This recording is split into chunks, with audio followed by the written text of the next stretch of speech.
और सुना यार, ठीक है। ओए वो देख, छोटा तोता आ रहा है, इसको छेड़ू मैं? बाबा करम कर दो यार मुआज क्यों तंग करे बच्चे को? सब्र कर, बताता हूँ तुझे।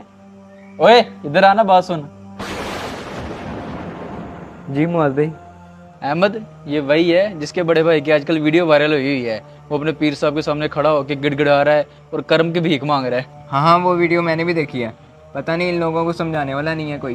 दरअसल कोई आम बंदा नहीं इनको समझा सकता, कोई इंजीनियर ही समझाएगा इन लोगों को। और आजकल एक इंजीनियर है जो इन लोगों की क्लास ले रहा है। ओए रुक तो सही बाबा, मेरे तो हाथ पांव भी कांप रहे हैं। अस्सलाम वालेकुम सामीन और नाजरीन, आज की इस व्लॉग के अंदर हम आपको बताने वाले हैं कि जो दानिश भाई की वीडियो वायरल हुई, बापा करम कर दो, इसके मुतालिक आपने इस वीडियो को आखिर तक देखना है। आपका एक मिनट भी जाया नहीं जाएगा और आपको अकीदे का भी पुख्ता पता चल जाएगा, वो भी कुरान और हदीस की रोशनी में।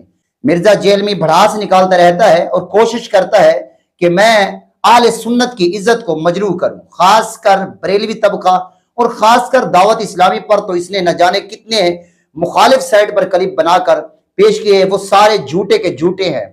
मैंने एक क्लिप बनाया था उल्टी चप्पल पड़े रहने का जो मसला है, और मैंने बकायदा इसके 9 ऐसे मसले जिससे इसने रजू किया है वो भी मैंने अपने वीडियो अपलोड किए हैं चैनल पर। अजमेर टीवी को आप सर्च करें और उस पर देखें, वो भी आपको मिल जाएंगे। मैंने इसका हर तोड़ किया है। जो भी इसने गलत तावीलें की हैं हदीस मुबारक के अंदर, जो डंडियां मारी या कुरान करीम की तफासिर के अंदर या कि कुरान करीम के अंदर पढ़ने में इसने गलतियां की, तमाम की तमाम वीडियोस मेरी अल्हम्दुलिल्लाह मेरे चैनल पर महफूज हैं।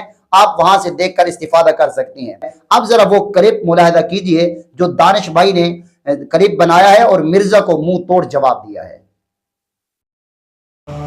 यार मुआज, ये क्या हरकत की है तुमने?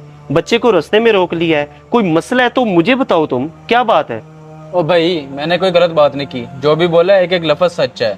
क्या तुम अपने पीर साहब के सामने ऐसे नहीं खड़े हुए थे, हाथ बांध के रोए नहीं थे, कर्म की भीख नहीं मांगी थी? मुझे तो पता ही नहीं चलना था कि तुमने ये सब किया है। वो तो मैंने इंजीनियर साहब का क्लिप देखा है जिसमें उसने बताया कि दानिश पीर साहब के सामने ऐसे खड़ा हुआ था।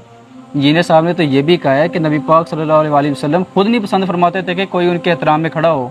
अल्लाहु अकबर। तो ये इंजीनियर की तरबियत है कि तुम राह जाते हुए बच्चों को रोको और उनको तंग करो। अल्लाह के बंदे, मैं अभी तुम्हारा मसला हल कर देता हूँ, इसमें तो मसले वाली बात ही नहीं है। बुखारी शरीफ की एक तवील हदीस पाक का जुज़ है, कुमू इला सय्यदिकुम, अपने सरदार के लिए खड़े हो जाओ, अपने सरदार के लिए खड़े हो जाओ। और नबी पाक सल्लल्लाहु अलैहि वसल्लम के घर में जब भी बीबी फातिमा तो ज़हरा रदी अल्लाह ताला अन्हा तशरीफ़ लाती, प्यारे आका सल्लल्लाहु अलैहि वसल्लम उनके इस्तकबाल के लिए खड़े हो जाया करते थे। ये नहीं पढ़ा उसने? और हाथ पर बोसा भी दिया करते थे और अपने पास बिठा भी लिया करते थे। बुखारी शरीफ की एक और हदीस पाक का खुलासा है, नबी पाक सल्लल्लाहु ताला अलैहि वसल्लम मिंबर पर तशरीफ़ फरमा थे और फरमाया, जिसने जो भी सवाल करना है मुझसे पूछो, जिसने जो पूछना है पूछो। हजरत हुज़ाफा रदी अल्लाह तआला अन्हो आप खड़े हुए, मैंने भी खड़े होकर सवाल किया था। उधर सवाल के लिए खड़े होया जाता है। अच्छा चलो मान लिया कि खड़े होना गलत नहीं है, लेकिन वो जो तुम कह रहे थे कि कर्म कर दो, कर्म तो सिर्फ अल्लाह ताला की ज़ात करती है। मुझे पता तब तुम इसी तरफ आओगे। कोई बात नहीं, इस मामले में हम इंजीनियर साहब का फार्मूला आजमा लेते हैं। गूगल रहमतुल्लाह अलैह, ठीक है, उसमें से सर्च कर लो कि कर्म के क्या मतलब है। कर्म के मतलब सखावत, ठीक है, इनायत, नवाजिश, मेहरबानी। मुझे ये बताओ, सच्ची बताना, झूठ ना बोलना। दुनिया में तुम लोगों को कहते नहीं यार मुझ पे मेहरबानी कर दे, मुझ पर सखावत कर दे, ये कहते हो या नहीं कहते? हाँ यार, ये तो बड़ा इस्तेमाल होने वाला लफ्ज़ है। अगर कोई दुकानदार ज्यादा रेट लगा दे तो हम उसको कहते हैं यार मेहरबानी कर, कम रेट लगा। अल्लाह तबारक व तआला का करम करना ये जाती तौर पर है, और अल्लाह के किसी वली का, किसी भी नेक बंदे का करम करना ये अताई तौर पर है। मसले वाली तो बात ही नहीं इसमें। अच्छा, तो ये सिर्फ लफ्जों का हेर फेर है। बात तो आपने भी बिल्कुल ठीक की और कुरान और हदीस से की है, मुझे सारी बात समझ में आ गई है। लेकिन सोचने वाली बात ये है, हम लोग इस तरह खड़े होने पर एतराज़ कर रहे थे, हम उस्ताद किराम के सामने भी तो इस तरह खड़े होते हैं, हम कौमी तराने पे भी तो इस तरह खड़े होते हैं, और तो और हम जब मदीना शरीफ जाते हैं, हुजूर के रोज़े के आगे हाजिरी देते हैं तो वहाँ भी तो खड़े होकर देते हैं। वहाँ तो वो लोग बैठने भी नहीं देते, वो तो खुद कहते हैं खड़े होकर हाजिरी दो। उम्मीद करता हूँ कि मसला समझ आ गया होगा। सदका जारिया समझकर इस मैसेज को ज़रूर फॉरवर्ड करें और हमें फॉलो भी कर लीजिए।